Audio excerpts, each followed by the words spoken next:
பார்க்கும்போது மழை வரும் போல தோணுது.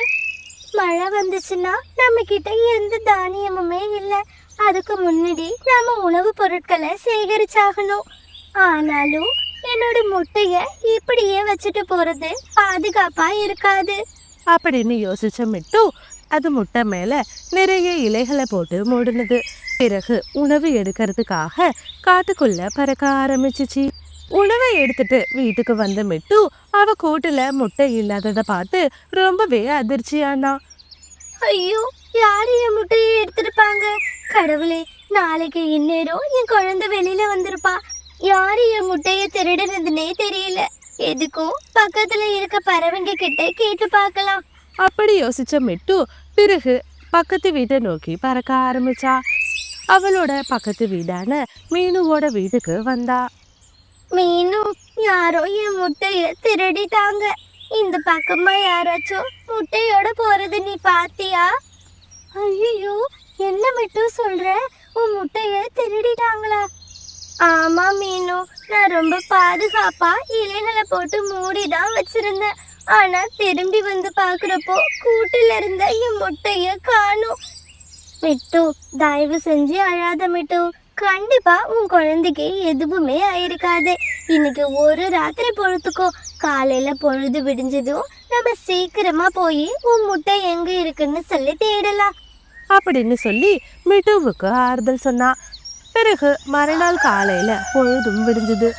பறவைங்க 2 பேரும் அவளோட முட்டையை தேடி காட்டுக்குள்ள பறக்க ஆரம்பிச்சாங்க. ஆனா எங்க தேடியும் அவளோட முட்டை கிடைக்காததால நேரா கழுகு ராஜா கிட்ட போனாங்க. ராஜா, என்னோட முட்டைய ராத்திரியில இருந்து காணும். யாரோ அதை திருடிட்டாங்கன்னு நினைக்கிறேன். என்ன மட்டும் சொல்ற? உன்னோட முட்டையும் காணுமா? என்னாச்சு ராஜா, நீங்க ஏன் இவ்வளோ அதிர்ச்சியா கேக்குறீங்க? மிட்டு, என்னோட முட்டையும் காணும் மிட்டு. யாரோ ராத்திரி வந்து என்னோட முட்டையையும் திருடிட்டாங்க. ராஜா, எனக்கு என்னமோ இது அந்த காகங்களோட வேலையா இருக்கும்னு தான் தோணுது. ஆமா ஆமா ராஜா, எனக்கும் அந்த சந்தேகம் இருக்கு. நாங்க உடனே போய் அந்த காலு வீட்டுல பாக்குறோம். அங்கதான் நம்ம முட்டை எல்லாமும் இருக்கணும். நீங்க நினைக்கிறது என்னமோ சரிதான். நீங்க போய் அந்த திருட்டு காகங்கள் வீட்டுல பாருங்க. பிறகு பறவைங்க 2 பேரும் காலுவோட வீட்டுக்கு வந்தாங்க. காலு, எனக்கு என்னமோ நம்ம காட்டுல காணாம போற முட்டைக்கு நீ தான் காரணம்னு தோணுது. இங்க பாரு மிட்டு, நீ வர வர ரொம்ப ஓவரா பேசிட்டு இருக்க. நான் எந்த முட்டையுமே திருடல, அவ்வளவுதான் சொல்லிட்டேன். நீ முட்டை திருடல சரி, உன் கூடவே இருப்பாளே உன்னோட கௌரி, அவளை எங்க காணோம்? ஆ, கோரி அவ வந்து அவளோட அம்மா வீட்டுக்கு போயிருக்கா. ஆமா, அதெல்லாம் நீங்க எதுக்கு இப்ப கேக்குறீங்க? சும்மா தான் கேட்டோம். அதுக்கு எதுக்கு நீ இவ்ளோ பதட்டப்படுற? இங்க பாரு மீனு, நான் எந்த பதட்டமும் படல. தயவு செஞ்சு என் வீட்டை விட்டு வெளியில போங்க. நான் தான் முட்டை எடுக்கலைன்னு சொல்லிட்டேன்னு. இதுக்கு மேல இங்க இருந்தீங்கன்னா மரியாதை கட்டுடும் அப்படின்னு சொல்லி காலு ரொம்ப கோவமா பேசினா. இதை கேட்டு பறவைங்க 2 பேரும் காலு வீட்டுல இருந்து வெளியில வந்தாங்க. பிறகு காலுக்காகவும் உணவு தேடி காட்டுக்குள்ள பறக்க ஆரம்பிச்சிச்சு. மீனு, எனக்கு என்னமோ அந்த காலு மேலதான் சந்தேகமா இருக்கு. ஆமா மிட்டு, எனக்கும் அப்படிதான் இருக்கு. சரி சரி, வா, நம்ம 2 பேரும் அந்த காலுவை பின்தொடர்ந்து போகலாம். அதுக்கப்புறமா அவனை கையும் களவுமா பிடிச்சு ராஜா கிட்ட ஒப்படைக்கலாம் அப்படின்னு மீனு சொன்னா. பிறகு பறவைங்க 2 பேரும் காலுவை பின்தொடர்ந்து போனாங்க. கொஞ்ச தூரம் போனதுக்கு அப்புறமா கூட்டுல ஒரு முட்டை இருக்கிறத பார்த்த காலு உடனே அந்த இடத்துல நின்னா. ஆ, என்ன ஒரு சுவையான ஆப்பிள் பழம். இத சாப்பிட்டா எவ்வளவு நல்லா இருக்கும் அப்படின்னு சொல்லி மனசுக்குள்ள யோசிச்ச காலு ஆப்பிள் பழத்தையே பார்த்தபடியே நின்னுட்டு இருந்தா. இது எல்லாத்தையும் மறைஞ்சிருந்து பார்த்த மிட்டுவும் மீனுவும் காலு மேல பயங்கரமா சந்தேகப்பட்டாங்க. நாம சந்தேகப்பட்டது சரிதான். காட்டுல இருக்கிற எல்லா முட்டையும் திருடுறது கண்டிப்பா இந்த காலுதான். சரி வா, நம்ம உடனே போய் அவனை பிடிக்கலாம் அப்படின்னு சொல்லி பறவைங்க 2 பேரும் அந்த கூட்டு பக்கத்துல போனாங்க. கையும் களவுமா காலுவை பிடிச்சிட்டு வந்து கழுகு ராஜா கிட்ட ஒப்படைச்சாங்க. கழுகு ராஜா எவ்வளோ கேட்டும் உண்மையை ஒத்துக்காததால காலுவை மரத்துல தலைகீழ கட்டி தொங்க விட்டு விசாரிக்க ஆரம்பிச்சாரு. தன்னோட அம்மா வீட்டுக்கு போன கோரி இப்போ அவளோட சொந்த காட்டுக்கு திரும்பி வந்துட்டு இருந்தா. வர்ற வழியில கபூதர் ஒரு பெரிய மூட்டையோட போறத அவ பார்த்தா. இதுக்கு முதல்ல இந்த காட்டுல என்ன வேலை? எனக்கு என்னமோ இது கபூதர் ஏதோ திருட்டுத்தனம் பண்ணுதுன்னு தோணுது. உடனே நாம இத ராஜா கிட்ட சொல்லியாகணும்.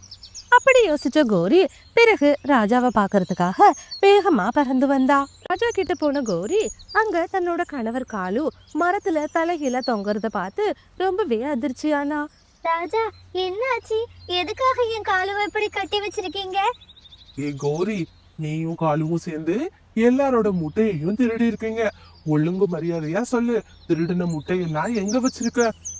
ஐயோ ராஜா, தயவு செஞ்சு நான் சொல்றத கேளுங்க. நீங்க நினைக்கிற மாதிரி நான் எந்த முட்டையுமே திருடல.